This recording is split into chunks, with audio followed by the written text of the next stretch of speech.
Hello, I'm Jesse Rouse from the Department of Geology and Geography at UNC Pembroke, and today I'm going to be talking about the permeable nature of perception as we're moving through space, as we're going, in this case, between temples on a pilgrimage. We begin to see things change. So as we're moving, and as part of pilgrimages, an essential characteristic of pilgrimage is that a constant is movement.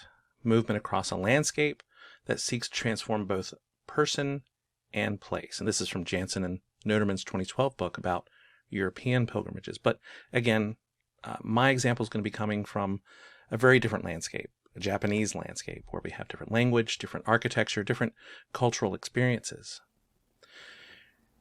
We're starting out with a trip between Narita Airport and Tokyo, so between two stations.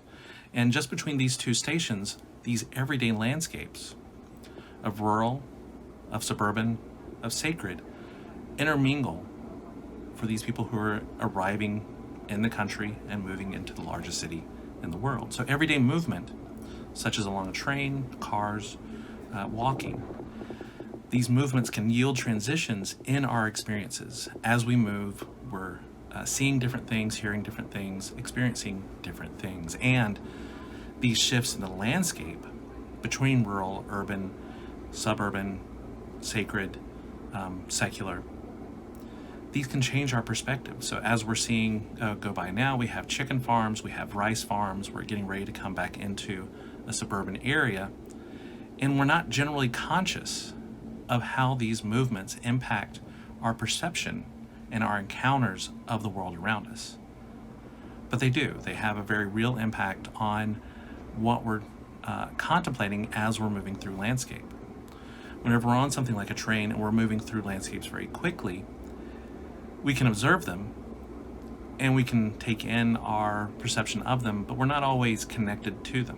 Whenever we're walking through them, it has much more of an impact. But either way, we're moving back and forth between different types of landscapes: historic landscapes, modern landscapes, sacred, secular, rural, urban. All of these are variations that we're continually moving through just in our daily lives, not just explicitly for pilgrimages. Now, whenever we are looking at pilgrimage, we begin to take more time. We begin to take more notice of our surroundings.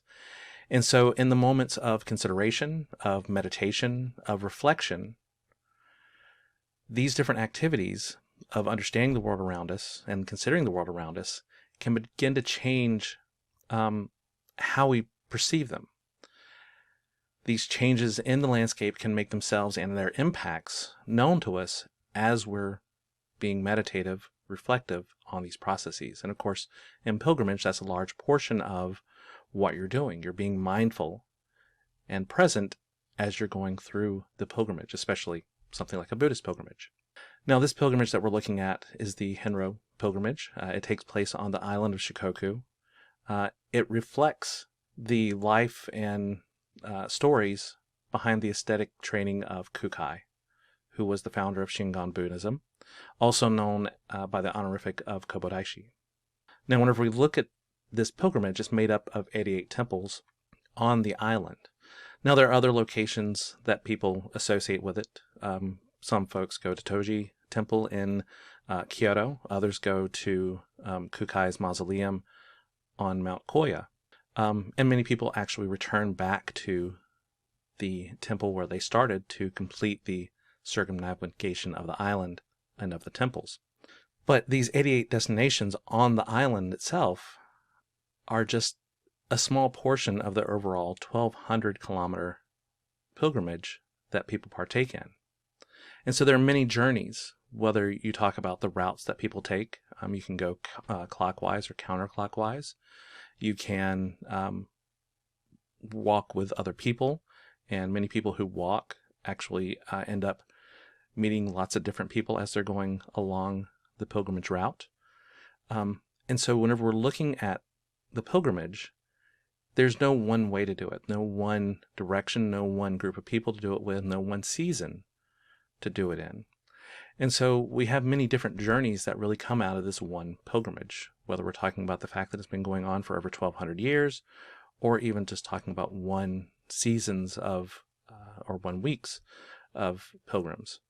Now again, 1,200-kilometer trip, if you're walking this, it generally takes a month to a month and a half. And with that, many people start at what is now referred to as Temple 1. This is in Tokushima Prefecture, just outside of the city of Tokushima, and is very close together with other temples in that area.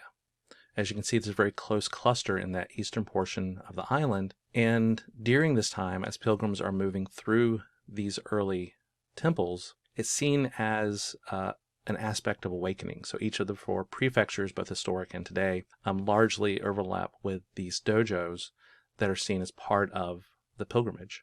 And so in Tokushima, as pilgrims are moving along, beginning to become familiar with the process of what goes on at each temple, as they learn what's going on in terms of moving through the landscape and begin to build their bodies to be more conditioned for the later experience, their body, their mind, their spirit is beginning to awaken to the pilgrimage.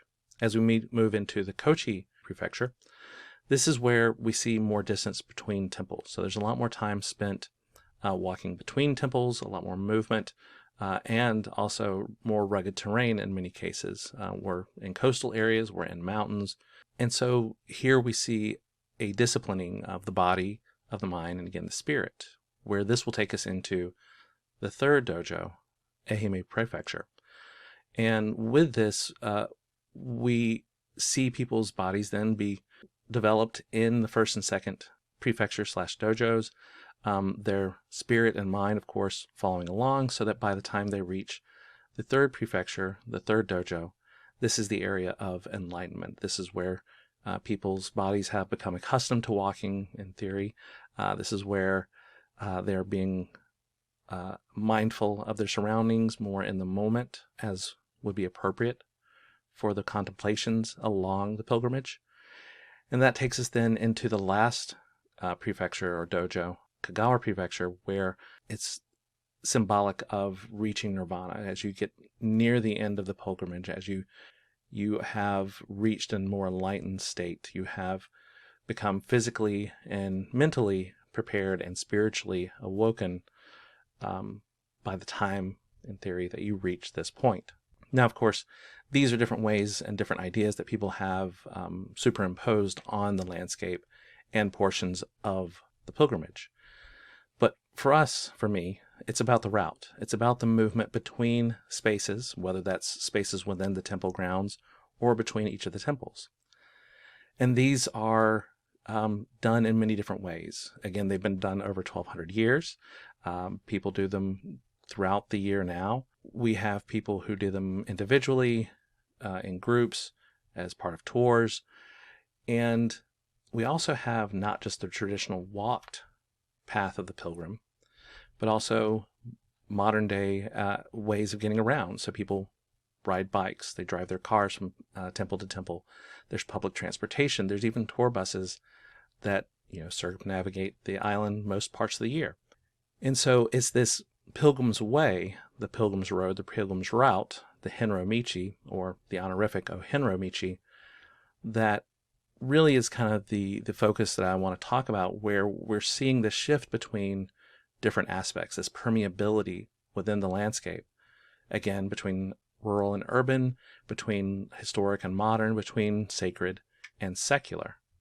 So with this permeability, this physical path is a near constant shift, and the pilgrims, the Henro, who follow it, their thoughts and their focus similarly shift as they move back and forth between these temple grounds of the sacred, the places where they're going to sleep or eat lunch of the secular, and of course the meditative practices on their route between the temples that are part of the sacred as well. So we could argue that the whole landscape is sacred, but at the same time, people have very mundane needs and that we have to deal with as part of our daily lives. So here we're looking at the journey to the first temple, Ryozenji. So we've just left a local train station and we're heading towards just a few blocks to the temple itself. And we can see that before we even get to our first sacred destination, we're walking through a landscape that is rural, that you can see construction in. The green line is taking us from the train station to this first moment of sacred space. Now, as we look at other portions of the landscape, between Temple 4 and 5, I believe we're seeing here, we see not just rural landscapes, but landscapes that are in use. We have, of course, a solar farm here, as well as local housing, as well as an overpass of a major road in the background. So we see this variation of residential to rural to actually going through a few of the cities around the island as pilgrims move through the landscape as part of the pilgrimage. We also see this permeability in other ways. So over on the right-hand side, we see at the top and the bottom signs of the sacred landscape, so pointing signs for the Henro to help them know which direction to go. But in the middle on the right, you can see shops, cars, train crossings. We can see a Pocari Sweat vending machine, a favorite of many a sweaty pilgrim along the Henro Michi. On the left-hand side, we can see pilgrim goods, so sacred aspects, materials, everything from Osama Fuda, so slips left as offering at each of the temples, to hats, to temple stamp books, to the vests and jackets that are commonly worn. So all of these materials, along with candles and incense, are sold here in a convenience store. So we see this mix of the sacred right alongside of the secular.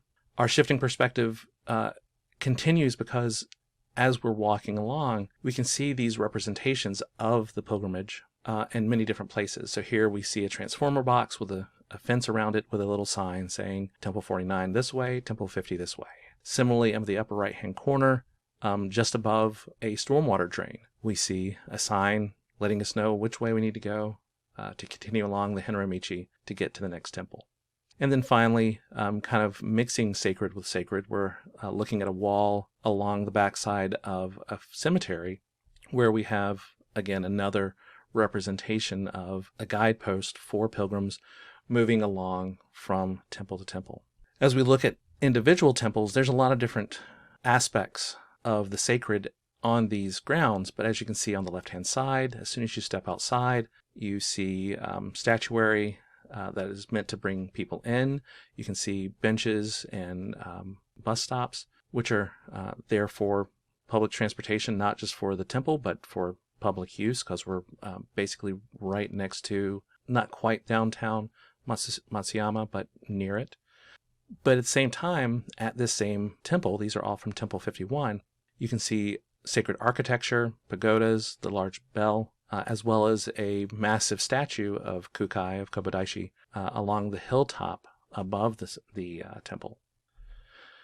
As we look at other aspects, we can see this mixing still of different ideas, and they're not always just the sacred versus secular. All these things kind of highlighting the different opportunities that people have whenever they're visiting this area just outside of Takamatsu. So this is around Temple 84.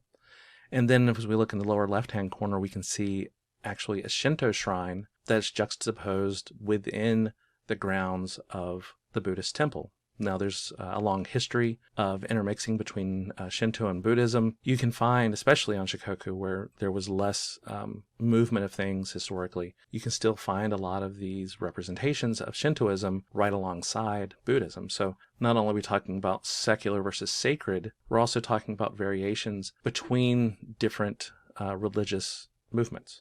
So this is just to begin to talk about these variations, and again, history versus modern, secular, sacred, urban, rural, all these different types of dualities that we would move through while going around the island of Shikoku as part of the pilgrimage. And this, of course, includes walking versus transportation.